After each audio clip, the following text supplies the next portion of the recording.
सूबे के लोग पेयजल और शिक्षा जैसी मूलभूत सुविधाओं के लिए परेशान हैं, मगर विभागीय मंत्री है कि यात्रा में व्यस्त है। मंत्री जी का दावा है कि इससे विकास भी होगा, मगर ये दावे किसी के गले नहीं उतर रहे। आने वाले दिनों में सूबे में पानी का संकट गहराएगा, किल्लत से हाहाकार मचेगा। ऐसे में यही वक्त है कि कुछ इंतजाम किए जाए, मगर सवाल ये है कि ये करेगा कौन? जिन मंत्री महोदय के कंधों पर विभाग की जिम्मेदारी है, वो तो डोली यात्रा में व्यस्त हैं और एक नहीं, दो नहीं, 28 दिन तक यात्रा ही करते रहेंगे। जबकि हालात ये हैं कि मंत्री जिन रास्तों से गुजरते हैं, लोग उनका विरोध भी करते हैं। बावजूद इसके मंत्री जी की यात्रा बदस्तूर जारी है।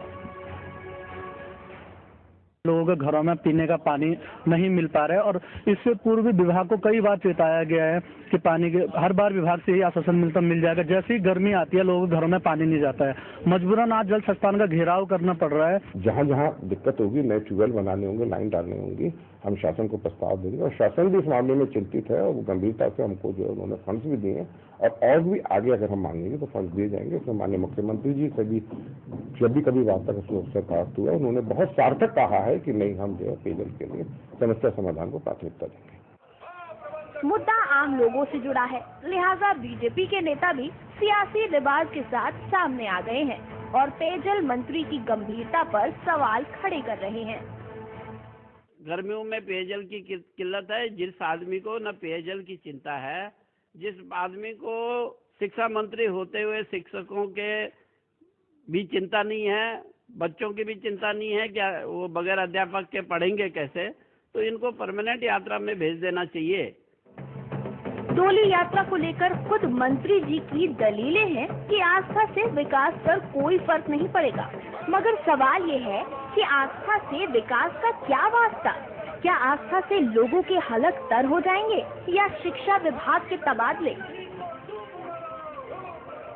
राज्य का एकमात्र क्षेत्रीय दल यूकेडी जनता की कसौटी पर खरा नहीं उतर पा रहा है।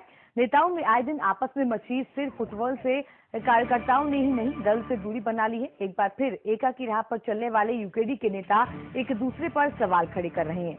यूकेडी के अध्यक्ष त्रिवेंद्र पवार और पूर्व कैबिनेट मंत्री दिवाकर भट्ट लंबे समय बाद एक मंच पर दिखाई दिए और दोनों ने दल को बेहतर बनाने का दावा किया था, लेकिन इनके बयानों से एक बार फिर घमासान मच गया है। दोनों ही नेताओं ने अब काशी सिंह एरी गुट के लिए किए जा रहे महाधिवेशन पर सवाल उठाते हुए कहा कि अधिवेशन किसी मजाक से ज्यादा नहीं है।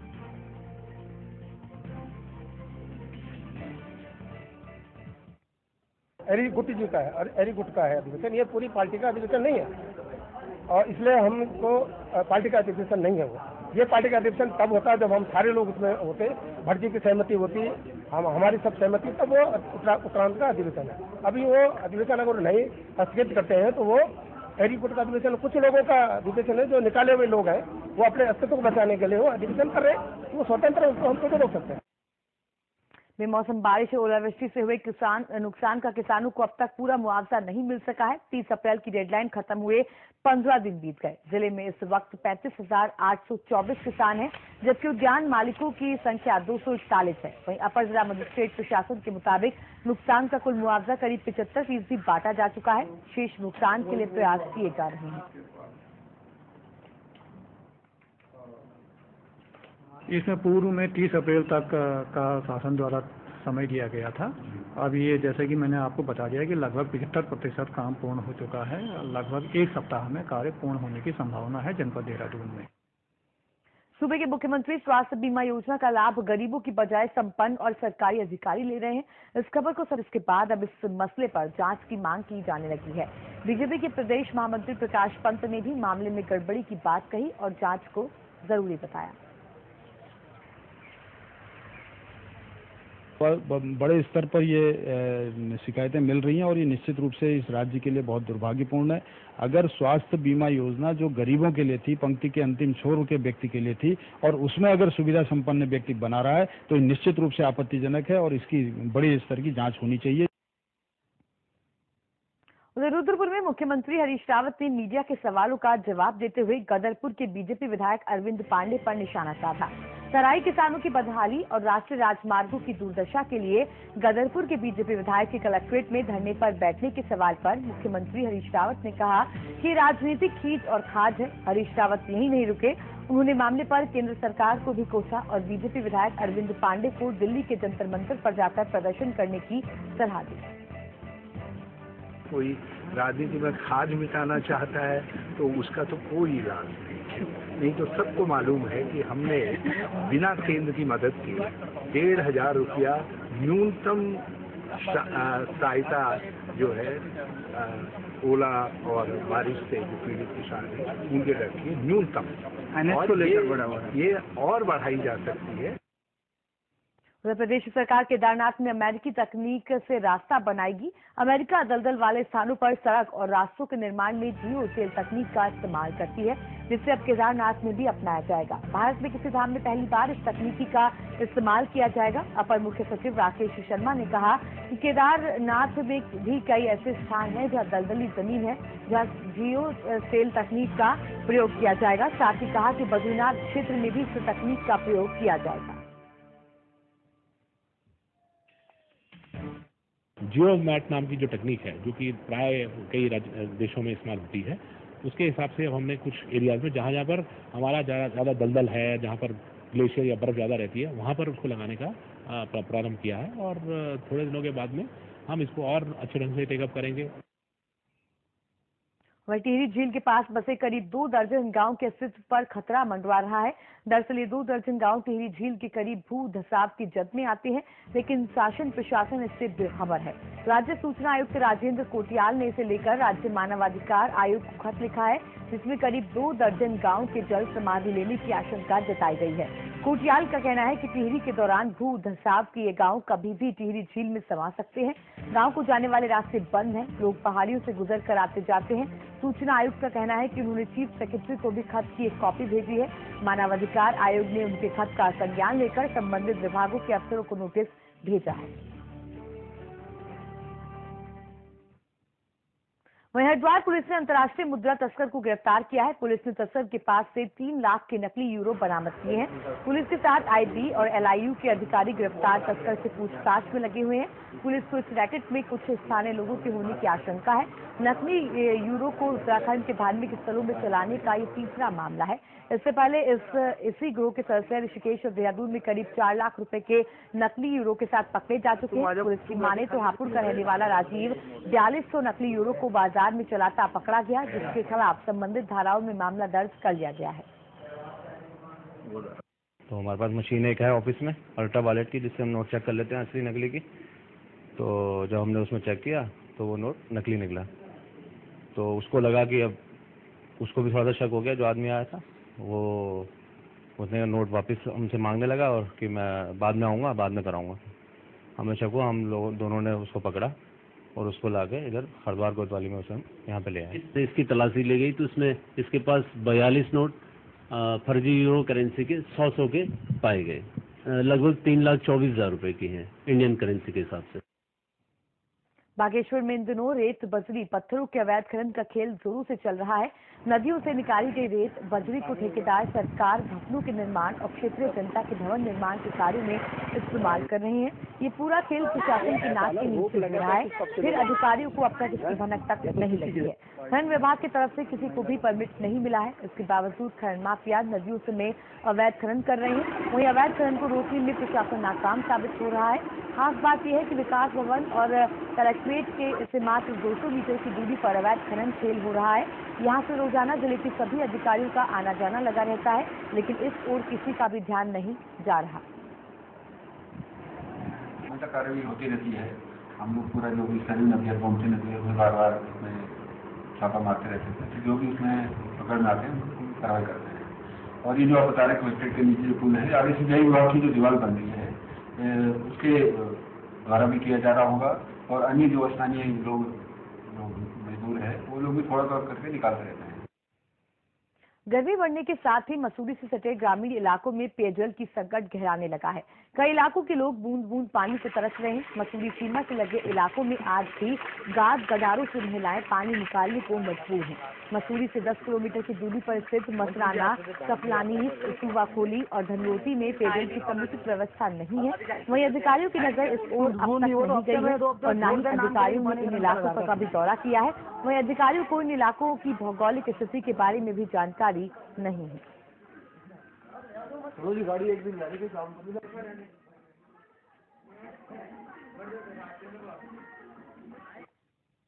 जब पानी नहीं आएगा तो गुजर कर सरकार की फोटो भी खींच लो भैया, दूर दूर से लाएंगे पानी हमको मालूम है। घर का पानी काम होता है ना, यहाँ पानी रह गया कैसे उनको जमा कर करके ठंडा तो खाली है हमारे पास जी। जल्दी हम कार्रवाई अमल में लाएंगे। क्या लगता है ग्रामीणों की समस्या का संज्ञान प्रशासन नहीं लेता? आपको तो पता भी सर पानी की समस्या नहीं, ऐसा नहीं है। देखिए जिले में बहुत लगभग सभी जगह इस तरह समस्याएं होती हैं। आज अगर समझ में आई तो जल्दी कार्रवाई की जाएगी। उधर चंपावत जिला मुख्यालय में बीते 2 महीनों से रसोई गैस की किल्लत बरकरार है। आलम यह है कि गैस एजेंसियों का कार्यालय खुलने से पहले ही सुबह से उपभोक्ताओं की लंबी लंबी लाइनें लगना शुरू हो जाती हैं। दूसरी ओर गैस एजेंसी की तरफ से पहले से बुकिंग करा चुके उपभोक्ताओं को गैस सिलेंडर मुहैया कराने की बजाय उपभोक्ताओं से अभद्रता की जा रही है। उपभोक्ताओं का कहना है कि गैस एजेंसी प्रबंधक मनमानी पर उतर आए हैं, जिसको लेकर उपभोक्ताओं ने खाता बस्ता है। उपभोक्ताओं ने आरोप लगाया है कि होटल और रेस्टोरेंट में व्यावसायिक सिलेंडरों के साथ पर घरेलू सिलेंडर दिए जा रहे हैं, जिससे मुख्यालय में अनावश्यक रूप से गैस की किल्लत हो रही है। वहीं इस संबंध में गैस एजेंसी प्रबंधक का कहना है कि कंपनी के दिशा निर्देशों के अनुरूप गैस के लिए बुकिंग अनिवार्य की गई है। लोगों को केवल बुकिंग किए जाने के बाद ही गैस दी जा रही है। एजेंसी के पास करीब 1200 सिलेंडरों का बैग लगा चल रहा है। उत्तराखंड में गंगा के नाम पर जमकर सियासत हो रही है। योजना शुरू करने के लिए राज्य सरकार केंद्र से पैसा मांग रही है और बीजेपी नेता तो बिना पैसे मिले ही बंदरबाट के आरोप लगाने में लग गए हैं। ऐसे में बड़ा सवाल यह है कि क्या बीजेपी नेताओं को जानकारी ही नहीं है या मकसद सिर्फ सियासत करना है। कहते हैं सियासत में भी उतने ही दांव पेच चलने चाहिए जितने की हजम भी हो सकें। मगर मोदी लहर से अति उत्साहित बीजेपी नेताओं को ये कौन समझाए कि सिर्फ हवाबाजी से काम नहीं चलता, जमीनी हकीकत का भी कोई मोल होता है। दरअसल इन दिनों केंद्र सरकार की नमामि गंगे योजना पर बीजेपी नेताओं ने कोहराम मचाया हुआ है। वो सरकार पर खूब तोहमतें लगा रहे हैं कि पैसा भर भर कर आ रहा है, लेकिन राज्य सरकार को खर्च का हुनर नहीं आता है। इन आरोपों के बीच बीजेपी नेता हकीकत तलाशना ही भूल गए। उन्होंने ये जानने की कोशिश नहीं की कि वाकई में योजना का सच क्या है और अपने ही बयानों के फेर में फंस गए। नाराज कोई योजना के पैसे कहीं और खर्च करने की बात कर रहा है तो कोई पैसा आने की, तो वहीं राज्य के मुख्यमंत्री पैसों को ढूंढ रहे हैं कि आखिर आए कहां। मैं अखबारों में पढ़ रहा हूँ कि इतने 1000 करोड़ रुपया दे दिया गया है। अभी उत्तराखंड की तरफ तो उतना पैसा भी नहीं आया है जितना करोड़ रुपया बताया जा रहा है। तो मैं कहूँगा भैया, आपके नेतागण कह रहे हैं कि भैया ये गंगा आ गई है, तो उमा जी से कहूँगा बहन जी कहाँ रुकी है, जरा बता दो तो। कुल मिलाकर बीजेपी नेता हर मंच से पैसे के नाम पर तोहमतों की बरसात कर रहे हैं और सरकार तो अपनी बेचारगी दिखा रही है कि जब आया ही नहीं तो खर्च कैसे करें। ऐसे में सवाल जरूर खड़े हो रहे हैं कि बीजेपी नेताओं का अधूरा ज्ञान है या सोची समझी साजिश। उधर गंगा की लहरों पर रोमांच करने के लिए देश विदेश से लोग ऋषिकेश आते हैं, राफ्टिंग का लुत्फ उठाते हैं, लेकिन ये खेल उनकी जान पर भारी पड़ सकता है क्योंकि राफ्टिंग कराने वाले नियमों को ताक पर रखकर राफ्टों को गंगा में उतार देते हैं। एक राफ्ट पर 6 या 7 लोग ही बैठ सकते हैं, लेकिन राफ्टिंग मालिक राफ्ट ओवरलोड करके 10 से 12 लोगों को राफ्टिंग करवाते हैं। इनके पास सुरक्षा के पुख्ता उपकरण भी नहीं होते, जिससे आए दिन लोगों के साथ हादसे होते हैं। स्थानीय लोगों को आरोप है कि पुलिस प्रशासन के सामने सभी कार्य हो रहे हैं, प्रशासन इस लापरवाही पर भी चुप्पी साधे रहते हैं। हरियाणा से यहाँ घूमने के लिए आया हूँ, तो मैंने यहाँ पे देखा कि मतलब कि लोग कोई डेली मतलब कि कोई ना कोई यहाँ पे डूब के मर रहा है, लेकिन उनको बचाने के लिए सही ढंग से कोई भी तरीका नहीं है सरकार के पास। यहाँ पे कोई भी वो नहीं है, जैसे मतलब रस्से वगैरह होते हैं, वो जाल लगाता है या गोताखोर होते हैं, अभी साथ में यहाँ पे उपलब्ध होने चाहिए। हमारा यात्री आता है, उससे कोई अपडेशन प्रोवाइड नहीं होता है, जिस कैंप में रुका है उसके सामने की गहराई क्या है, या कैंप में जो लोग काम कर रहे हैं उनका अपने कस्टमर की तरफ इंटेंशन कि उन्हें अपडेट करें, ये सारी वजहें तो मेन है। इसके अलावा कुछ और एक दो वजहें तो मैं गिना सकता हूँ कि इसमें प्रशासनिक तौर पर भी कोई हार्ड स्टेप्स नहीं उठाए जा रहे। देखिए, राफ्टिंग कैंप वालों के पास इनके मानकों को पूरा करने के लिए कोई भी उद्देश्य है ही नहीं। लापरवाही प्रशासन की है और कैंप वालों की भी। जो कैंप और ये अपना ये जो राफ्टिंग होती है, इनकी तरफ से ओवरलोडिंग होती है राफ्ट, और जिसमें ये सावधानी नहीं बरतते हैं और ओवरलोड करके जिससे लोग गंगा में बह जाते हैं।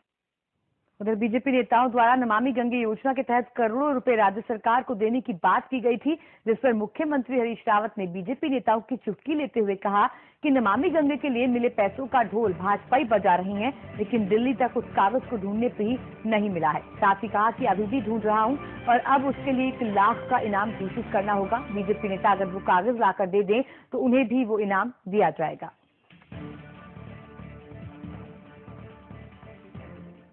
मैं ढूंढ रहा हूँ कि मैंने ये कहा है कि यहाँ से लेकर के दिल्ली के बीच में जहाँ भी वो कागज दिखाई दे, और उसके लिए मैंने 1 लाख का पुरस्कार भी घोषित कर दिया है। और मैं भाजपा के नेता ले आएंगे जब तो उनको भी दे दूंगा उस पुरस्कार में, वो भी सम्मिलित होगा। महाधिवक्ता यूके उनियाल ने बार काउंसिल ऑफ उत्तराखंड के कार्यकारी अध्यक्ष का कार्यभार ग्रहण कर लिया है। यूके उनियाल बार काउंसिल के चुनाव होने तक कार्यभार सौंपा गया है। कार्यभार ग्रहण करने के बाद यूके उनियाल ने कहा कि कम से कम उनके कार्यकाल में के दौरान राज्य में अधिवक्ता हड़ताल और आए दिन कार्य से विरत रहने की परंपरा को भूली जाए। वकीलों को अधिकारों से पहले कर्तव्य को निभाना चाहिए।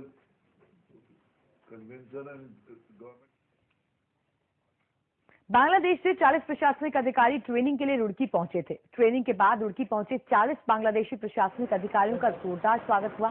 इन लोगों ने मसूरी LBS एकेडमी में ट्रेनिंग ली। इन लोगों ने तहसील में कर्मचारियों का काम करने के तरीके को देखा और उसकी तारीफ की। इसके बाद सभी ने कल्याण शरीफ की दरगाह पर चादर चढ़ाई। सभी लोग 13 दिन की ट्रेनिंग खत्म कर दिल्ली लौट रहे थे। इससे पहले भी बांग्लादेश से प्रशासनिक अधिकारी रुड़की में तहसील के काम को समझने के लिए आते रहे हैं।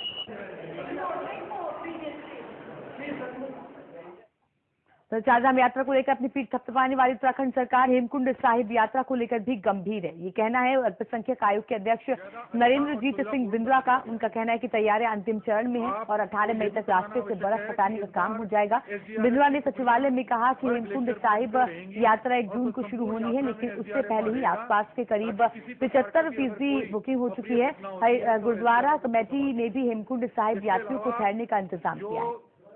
गुरुद्वारा कमेटी की गोविंद घाट से और हेमकुंड साहिब तक का 19 किलोमीटर का है, वो 2012 से बहुत ज्यादा अच्छा और सुविधापूर्ण बना दिया गया है। आपको ये भी बताना आवश्यक है कि इस बार SDRF की टुकड़ियां हर ग्लेशियर पॉइंट पे रहेंगी और बस संपूर्ण यात्रा में SDRF वहां रहेगा, ताकि किसी प्रकार का भी अगर कोई अप्रिय घटना होती है तो SDRF उसको संभाल सके। सीएम हरीश रावत ने हेमकुंड साहिब मानसरोवर यात्रा पिंडारी ग्लेशियर यात्रा को लेकर अधिकारियों से समीक्षा बैठक की। पिथौरागढ़, चमोली, बागेश्वर जनपदों के अधिकारियों से सीएम वीडियो कॉन्फ्रेंसिंग के जरिए मुखातिब हुए। सीएम ने आदेश दिए कि यात्रा पर आने वाले यात्रियों की सुविधा का ख्याल रखा जाए। MVN ऐसी योजनाएं बनाए जो युवाओं के लिए रोजगार लाए। हम चाहते हैं कि कॉमर्शियल आधार पर अब कैलाश मानसरोवर यात्रा को भी और छोटा कैलाश ओम पर्वत यात्रा को भी हम कंडक्ट करें। और मैंने ट्रैकिंग रूट्स पर भी कल एक दौर की चर्चा की है, बाकी मैं ट्रैकिंग रूट्स की डेवलपमेंट पर भी बातचीत कर रहा हूं। और उसी में मैंने जो हमारा हेमकुंड साहिब वाली यात्रा है उसकी भी डिटेल में चर्चा की है। उत्तरकाशी की खूबसूरत नेलांग घाटी भी अब सैलानियों के आकर्षण का केंद्र बनेगी। वन मंत्री दिनेश अग्रवाल ने भैरव घाटी को इको टूरिज्म सफारी गाड़ियों के जत्थे को नेलांग के लिए रवाना किया और BRO को सीमावर्ती सड़कें शीघ्र दुरुस्त करने के भी निर्देश दिए। पर्यटकों की गाड़ियों के जत्थे के साथ वन मंत्री खुद भी घाटी की खूबसूरती देखने के लिए नेलांग गए। इस मौके पर दिनेश अग्रवाल ने कहा कि राज्य सरकार ने इको टूरिज्म को बढ़ावा देने के लिए इसकी शुरुआत कर ऐतिहासिक कदम उठाया है और यहाँ देश विदेश के पर्यटक आएंगे। उन्हें यहाँ की खूबसूरती के दीदार करने का मौका मिलेगा। लोगों की चहलकदमी यहाँ बढ़ेगी तो इलाके के लोग भी स्वरोजगार से जुड़ेंगे। इस मौके पर क्षेत्रीय विधायक ने कहा कि इस घाटी में पर्यटन की अपार संभावना है। यहाँ पर्यटन की ढांचागत सुविधाएं विकसित कर स्थानीय लोगों के लिए रोजगार की व्यवस्था की जाएगी। और बात आज हीरो न्यूज की। उत्तरकाशी में अब नेलांग घाटी भी पर्यटकों के आकर्षण का केंद्र बनेगी। वन मंत्री दिनेश अग्रवाल ने भैरू घाटी से इको टूरिज्म सफारी गाड़ियों के जत्थे को नेलांग के लिए रवाना किया। पर्यटक भारत चीन सीमा से लगे इस कोल्ड डेजर्ट में कई दुर्लभ जीवों को भी देख सकेंगे।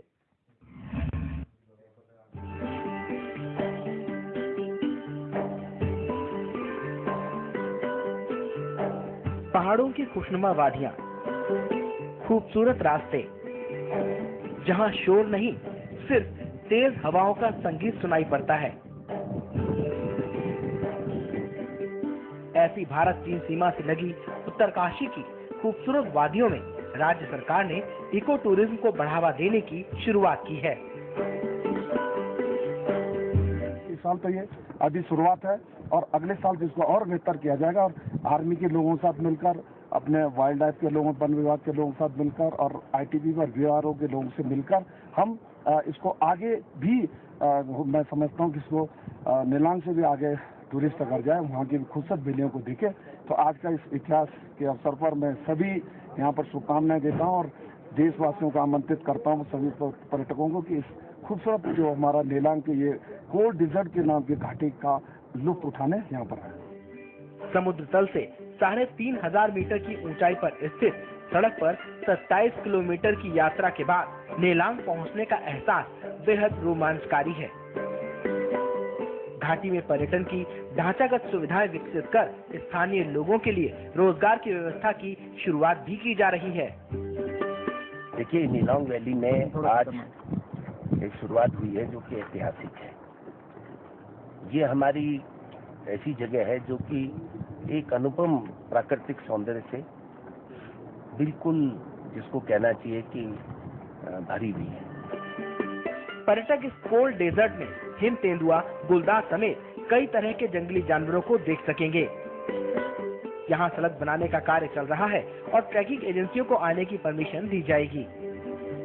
हमारा प्रयास यही है कि इस घाटी में लोग सदुपयोग करें और धनार्जन करें और प्रकृति को बचाएं। घाटी में पर्यटन रोमांचकारी है। ऐसे में इको टूरिज्म की शुरुआत स्थानीय निवासियों के लिए नए रोजगार पैदा करेगी।